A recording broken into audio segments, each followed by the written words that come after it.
Excellent. You guys are crack English students. I didn't hear any mispronunciations. So pretty soon you're going to be teaching me English. All right, so let's. Praise the Lord. Amen. Amen. So, and much more. Okay, so we're starting class 37, Bible Prophecy, Israel, Book of Revelation. And so we're going to do a little review as we usually do, and that is over what we covered last week.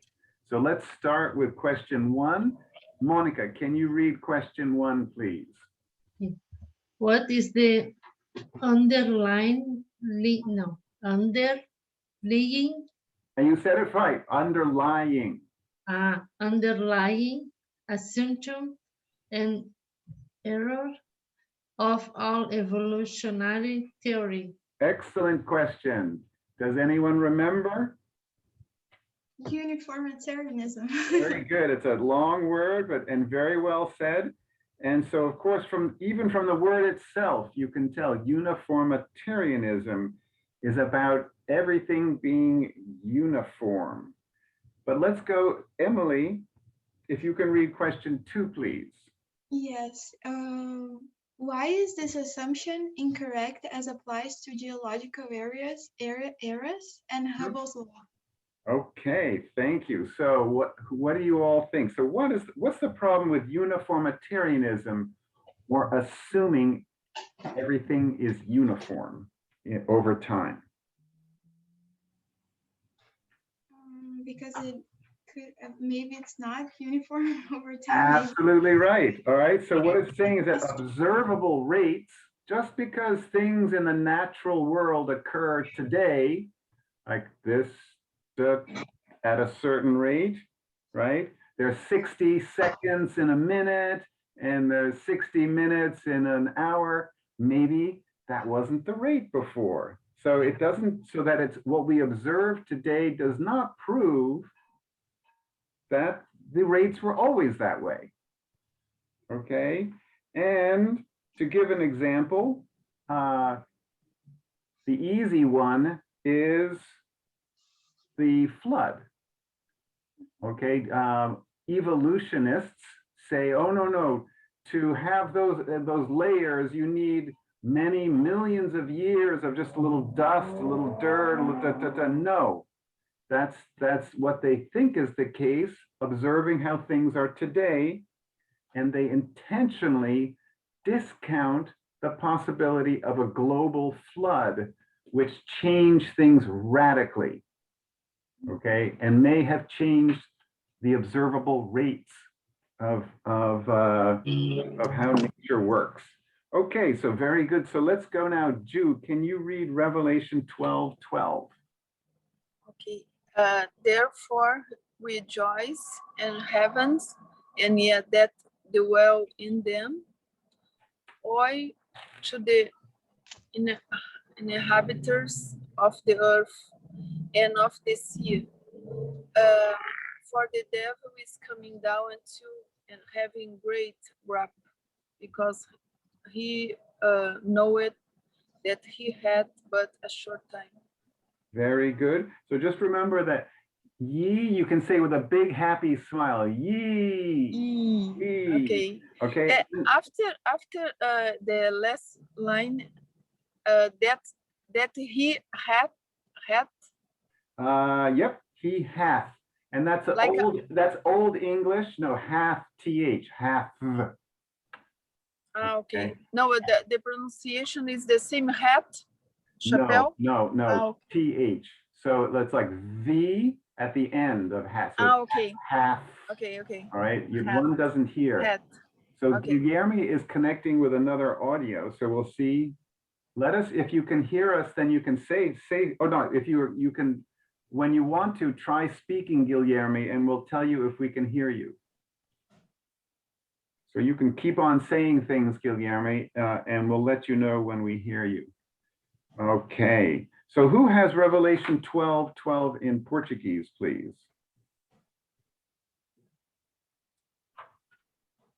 Por isso festejai, ó céus, e vós os que nele habitais. Ai da terra e do mar, pois o diabo desceu até vós, cheio de grande cólera, sabendo que pouco tempo lhe resta. Okay, thank you. And see, then so Monica, can you please read question 3? How short is his time? Excellent. So we're talking about the devil, and he hath but a short time. This just remind us where we are. What do you think? 3.5 years. Absolutely. So this is at most likely in the Great Tribulation. So it's 3.5 or fewer years. And then let's go, Emily, can you read Revelation 12:13 in English, please? And when the dragon saw that he was cast into the earth, he persecuted the woman which brought forth the man-child. Okay, thank you. And let's see, now I'm going to subject you to the Portuguese. E quando o dragão viu que fora lançado na terra, perseguiu a mulher que dará à luz o filho homem. All right, so, and who just spoke? That was, so Ju, can you, thank you. Ju, can you give us question 4, please? Which woman is clearer in view? Okay, what do you think? So remember, we had many possibilities for the woman, but who is clear? Which woman is clearly in view in Revelation 12:13? The remnant. Absolutely right. So yeah, so it's the Israeli or the Jewish remnant because they're down on earth, right? Here's cast unto the earth. They're down on earth, and so they are the persecuted Jews. Some would say, oh, the woman who brought forth the man-child, well, that's Mary. But no, we're in the tribulation. So in this case, Israel brought forth the man-child, right? So it depends on the context. Israel or the Jews or Mary brought forth the man-child. Okay, so let's go to Monica. Can you read Revelation 12:17, please?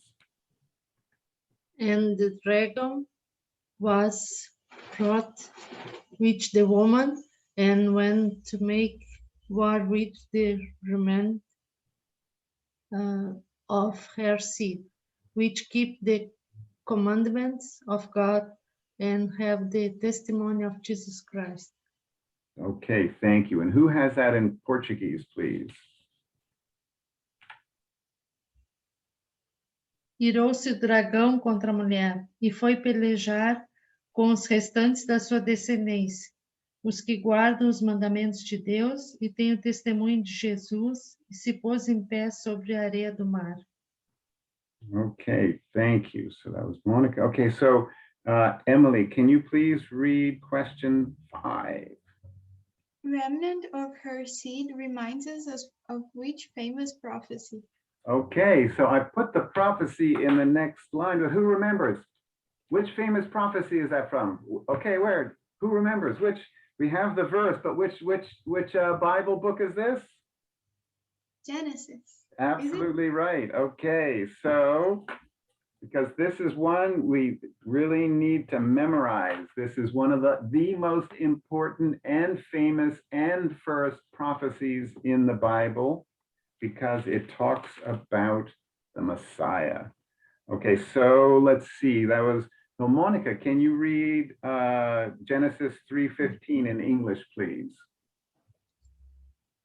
And I will put empty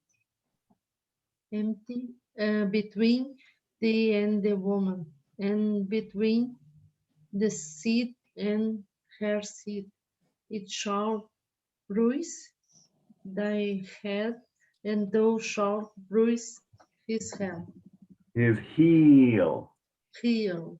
And you pronounced thy correctly the second time. The first one you kind of said thee, so it's thy. Just like the ye, it's like that Y is always happy. Okay. Or not in this case, kind of thy, but anyway. All right, so who has that in Portuguese, please?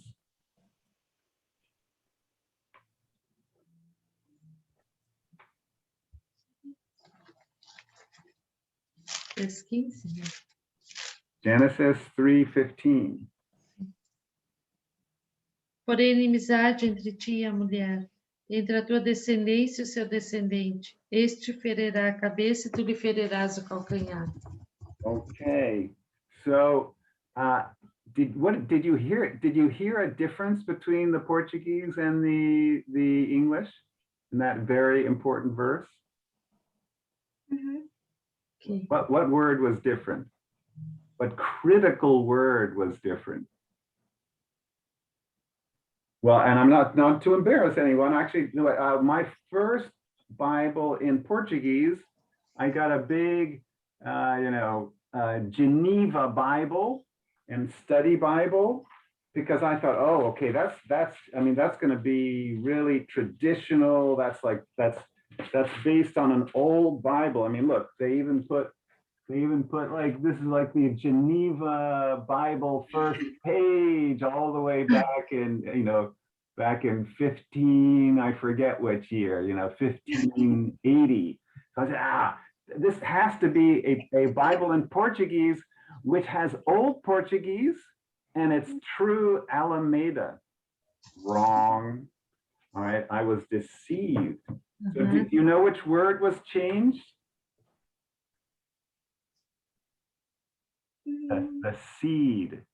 The seed. Modern Bibles say descendant. Okay, so modern Portuguese Bibles unfortunately say descendant, and here in the ACF, okay, the ACF, Alameda Corrigido Fiel, it says e porém inimizade entre ti e a mulher e entre a tua semente e a sua semente. So just another example, okay, of why a pure and preserved Bible is so important. Because seed, one meaning of seed is descendant. Okay, so descendant isn't an incorrect translation, but it's a partial one. And because it's partial, it then misses all the extra wonderful meaning of the seed in the pure and preserved verse. Because her seed, as we know, is a physical impossibility. Because women have eggs. And so it means, okay, maybe you start thinking virgin birth. Also, you think this is a special birth. Okay, it's not just a normal, Joseph and Mary got together and had a kid. No, this is something different. So not just a descendant. He's, descendant of David. But no, the pure and preserved verse has very important extra meanings. Okay, so let's go to question 6. And so Emily, can you read question 6? The war against the woman and her seed has manifested itself through history with one major trend. Okay, so this is, I didn't actually ask this last time, but what do you think? Because this Genesis 3:15 has, it prophesizes so many things.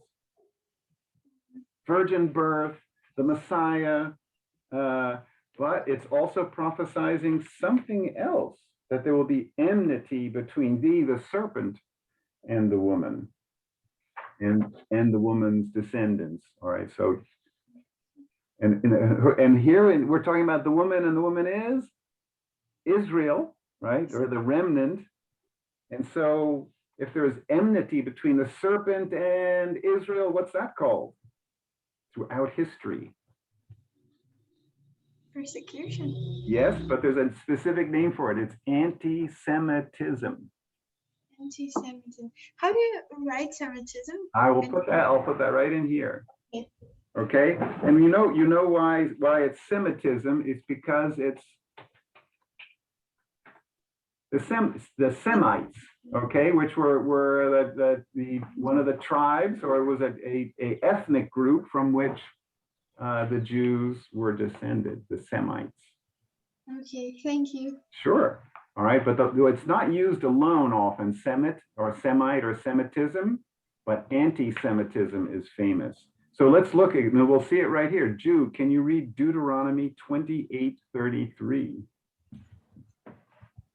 The fruit of thy land and all thy labors shall a nation which thou knowest not eat up, and thou shalt be only oppressed and crushed away.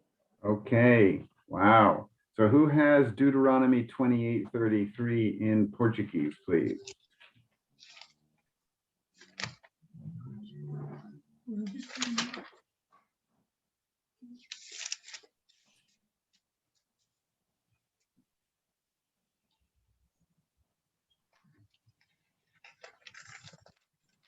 I got it, it's okay. O fruto da tua terra e todo o teu trabalho comerá povo que nunca conheceste, e tu serás oprimido e quebrantado todos os dias. Okay, remember, any correction is always welcome. All right, don't be shy. So, can you believe? So look at that, all the way back in Deuteronomy.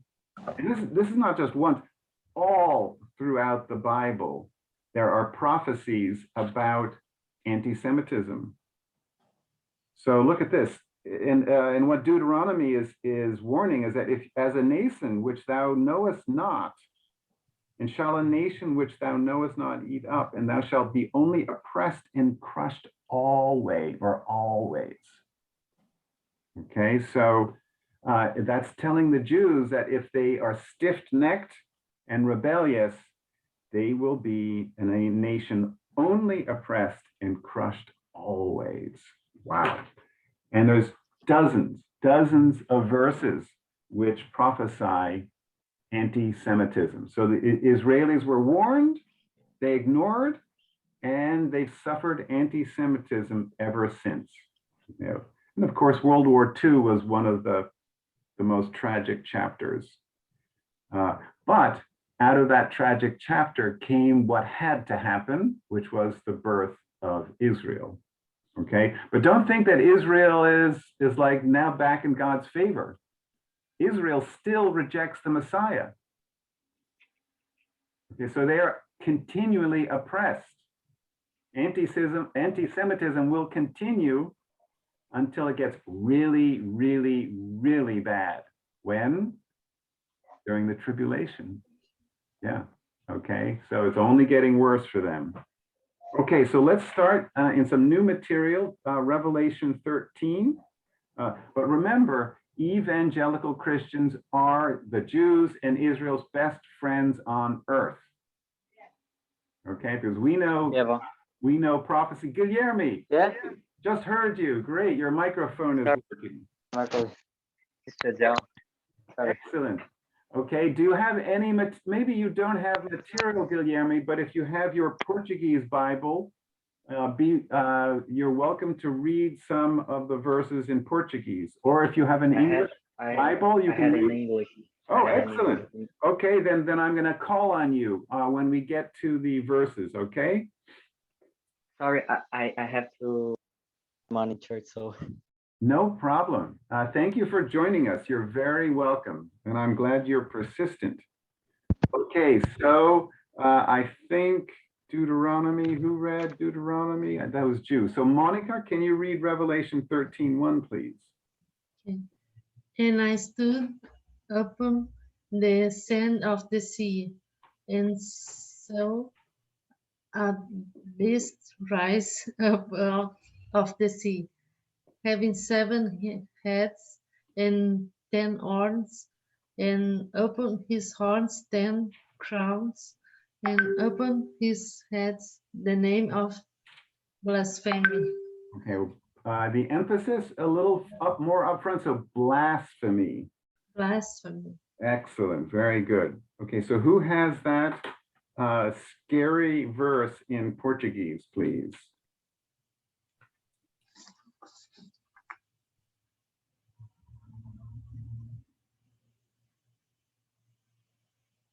Vi emergir do mar uma besta que tinha 10 chifres e 7 cabeças, e sobre os chifres 10 diademas, e sobre as cabeças nomes de blasfêmia. Okay, so thank you, Monica. And so where are we? Question A. Oh, yeah. So Monica, can you read question A, please? E agora? Who is the beast? Okay, so who do you think? This is the first use, this is the first use of beast, okay, in all the Bible. So this is where it first comes up, this name. But who do you think the beast is? Sei. Sorry? Satan? Well, maybe not. Não? Because actually, let's go to Revelation 13:4, because often the Bible will answer. So if we had any doubts at 13:1, by the time we get to 13:4, we have no more doubts. So let's see. So, oh, let me go. Guilherme, can you read Revelation 13:4, please? In English.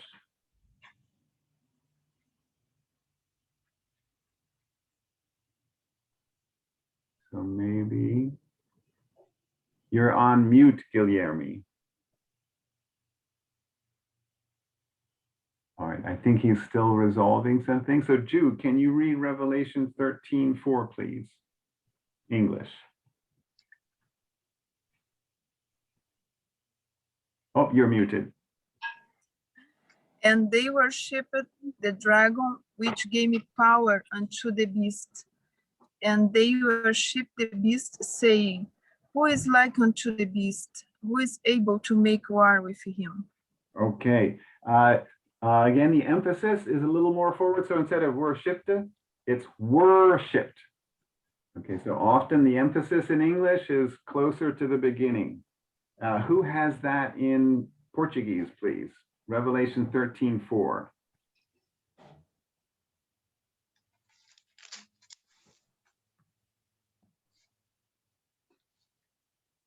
E adoraram o dragão porque deu essa autoridade à besta. Também adoraram a besta, dizendo: Quem é semelhante à besta? Quem pode pelejar contra ela? Okay, so do you see why Revelation 13:4 answers question A? Because they worship the dragon which gave power unto the beast. Okay, so the dragon and the beast are not the same. And so who do we think the dragon gives power to? The Antichrist. Absolutely right. Okay, so the Bible often has the answer just very close to where the question comes up. Okay, so let's see. So that was Monica. Emily, can you read question B, please? Is he similar to perhaps energized by Satan? Okay, so we're talking about the beast or the Antichrist, and what do you think? Yes. Yeah, right. So it's a little, the Revelation is a complicated chapter or book, but obviously Satan and the Antichrist are not the same. But at a certain point, Satan enters. In the same way that Satan then completely took hold of Judas, he takes control, completely controls the Antichrist. And so here's one suggestion of why, well, wait a second, maybe they are very similar. Let's look, Jude, can you read Revelation 12:3?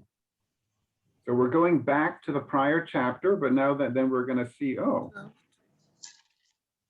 I think now the next is Monica. Oh, okay. Well, actually, but Emily just read B. Oh, okay. So anyway, in my, you're after Emily in my order. Revelations 12. 12:3. And there appeared another wonder in heaven, and behold, a great red dragon, having 7 heads and 10 horns, and 7 crowns upon his head. Okay, very good. 7 crowns upon his head. And who has Revelation 12:3 in Portuguese, please? Viu-se também outro sinal no céu. E eis um dragão grande, vermelho, com 7 cabeças, 10 chifres, e nas cabeças 7 diademas. Okay, so you see, what I did is I put in bold some words from Revelation 13:1 and Revelation 12:3. And we believe that Revelation 12:3, all right, it's the great red dragon, so that's about Satan. Well, the 13:1 is about the beast or the Antichrist. And so they're not exactly the same, but what does the word of God say? It says that the great red dragon has 7 heads, 10 horns, and 7 crowns. The Antichrist is not exactly the same, but he has 7 heads, 10 horns, and then 10 crowns. So slightly more crowns. Okay, so you just see, oh, wait a second, they're similar, but they're not exactly the same. So on purpose, so we don't confuse them entirely. So let's look now at question C. So Monica, can you read question C? Okay, the beast has been called by what other names in the Bible? Okay, very good. Now we're going to give some examples below, but how many other in total do you think? So this is a famous character. The word beast doesn't arrive in the Bible until Revelation 13. But do you think that he comes up many times in the Bible? He does.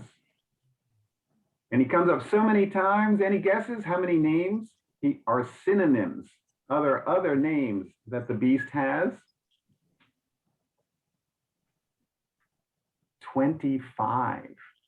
Really? Yeah. Okay, so not just a few. And I'll tell you, I think I mentioned, I was born again in Calvary Chapel. Jew knows Calvary Chapel also. One of my favorite Calvary Chapel pastors, who pastors in Albuquerque, New Mexico, named Skip Leipzig. I listened to his video once on this, and he's the one who said 25 different names for the beast. So let's look at a few of them now. We get to read lots of good fun verses. So let's see, Isaiah 11:4, Emily, if you can. But with righteousness shall he judge the poor, and reprove with equity for the meek of the earth. And he shall smite the earth with the rod of his mouth, and with the breath of his lips shall he slay the wicked. Okay, little equity. So I think you said equity or something, or like a little more towards the equity, a little more open on the E. Very good. All right, so who has Isaiah 11:4? Oh, I do. Mas julgará com justiça aos pobres e repreenderá com equidade aos mansos da terra, e ferrará a terra com a vara de sua boca, e como o sopro dos seus lábios matará o ímpio. Okay, so the last word is one of his names in English, the wicked. So let's go to the next. Jew, can you read the next verse? And I won't say yet which book. Okay. 9:26. And after their score and 2 weeks shall Messiah be cut off, but not for himself, and the people of the price that shall come shall destroy the city and the sanctuary. And the end therefore shall be with a flood. And unto the end of the war, desolations were determined. Okay, so 3 score. So with those 2 E's, it's a nice big open E, so 3 score. And then second line, prince. I think you said prince, right? So it's prince that shall come. Prince. And then flood. Okay.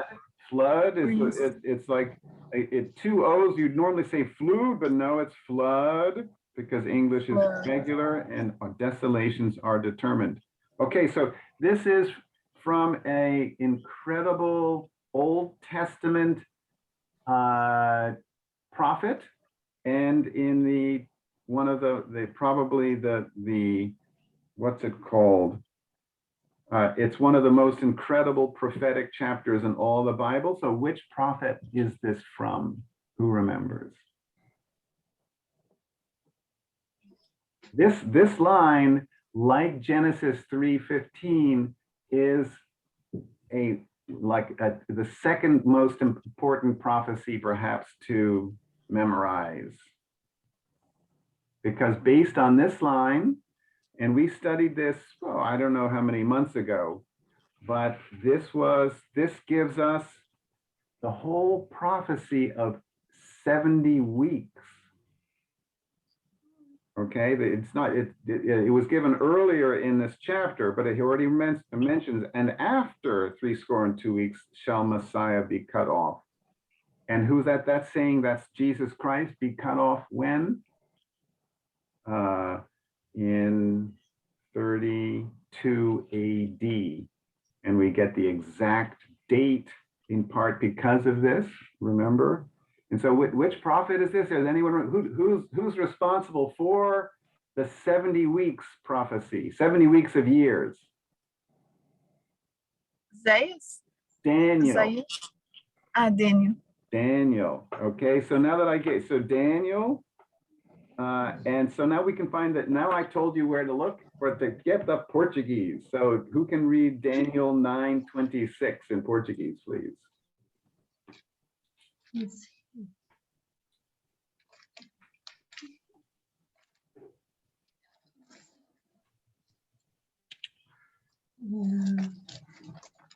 Depois das 62 semanas, será morto o ungido, e já não estará. E o povo de um príncipe que há de vir destruirá a cidade e o santuário.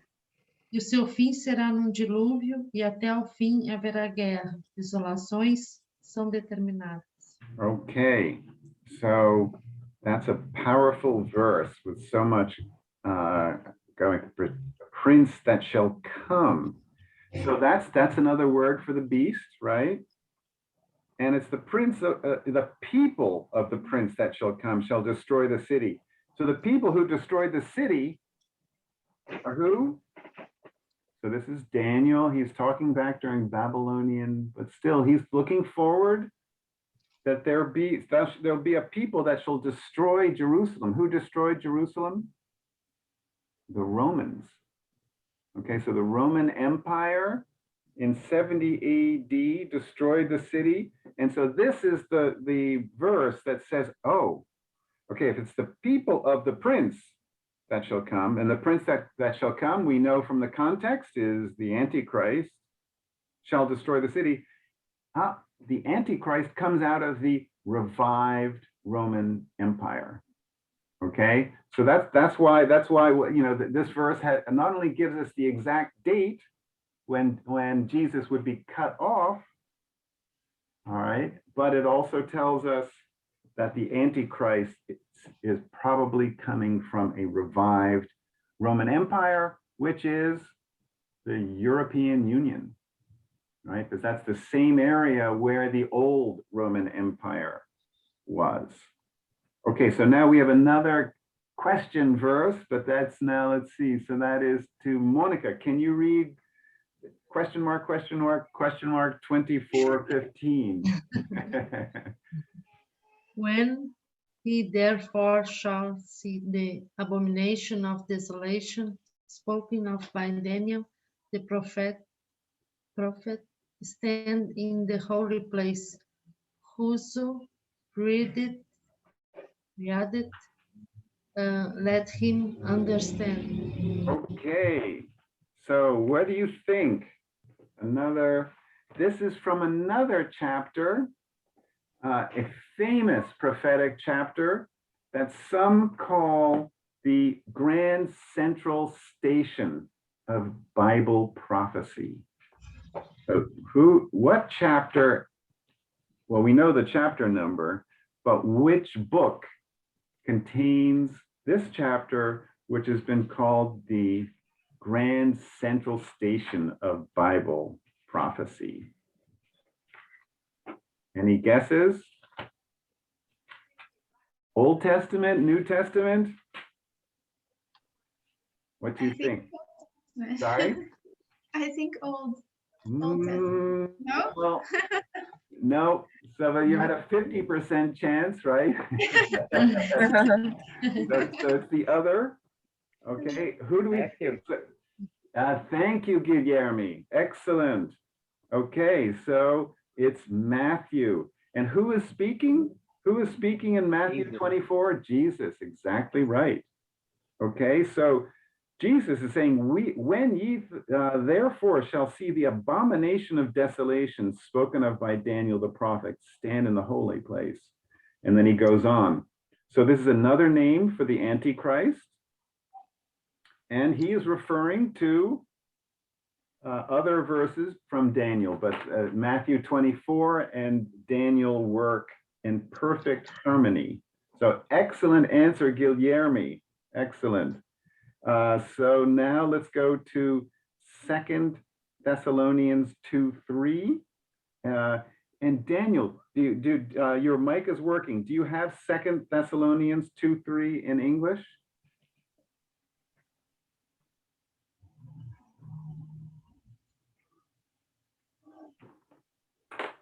Me? Yes, please.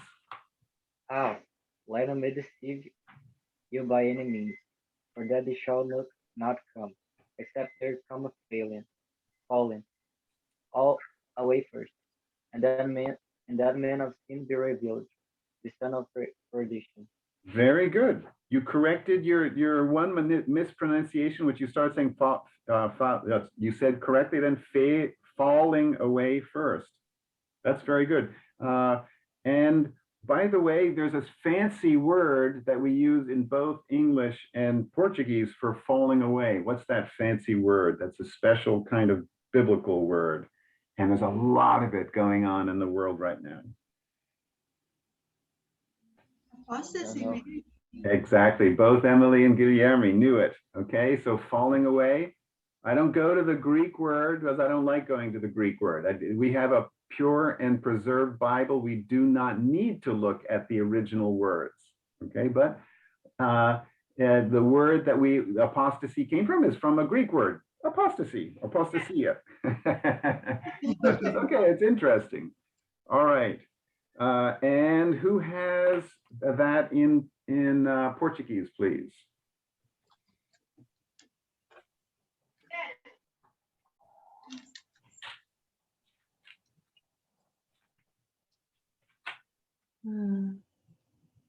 Ninguém de nenhum modo vos engane, porque isto não acontecerá sem que primeiro venha a apostasia e seja revelado o homem da iniquidade, o filho da perdição. Okay, so very good. So we just looked at 4 different names for the beast, and this one was the son of perdition. Okay, so let's go next to Revelation 13:2. So that's back to Monica. Can you read Revelation 13:2, please, Monica? And the beast which I saw was like unto a leopard, and his feet were as the feet of a bear, and his mouth has the mouth of a lion, and the dragon gave him his power and his seat and great authority. Excellent. There's a couple of words where you are pronouncing every vowel, which is what the very regular Spanish speakers do. Right? Okay. So Spanish is a wonderfully regular language, and you pronounce every vowel. English, no. So it's leopard, All right, if you were to do every vowel, it would be, as you said, leopard, but no, it's leopard. And then Emily, it's instead of bear, it is bear. Okay, so there you have two vowels together in English sometimes have just one sound. Okay, who has Revelation 13:2 in Portuguese, please?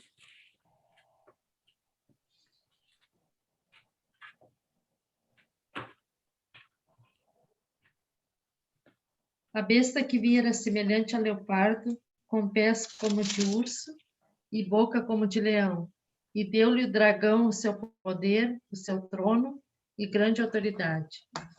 Okay, so as you can see, we're going very slowly. We're only up to Revelation 13:2. Because there's so much meat now in every verse. Okay, so let's go. Emily, can you read question D, please?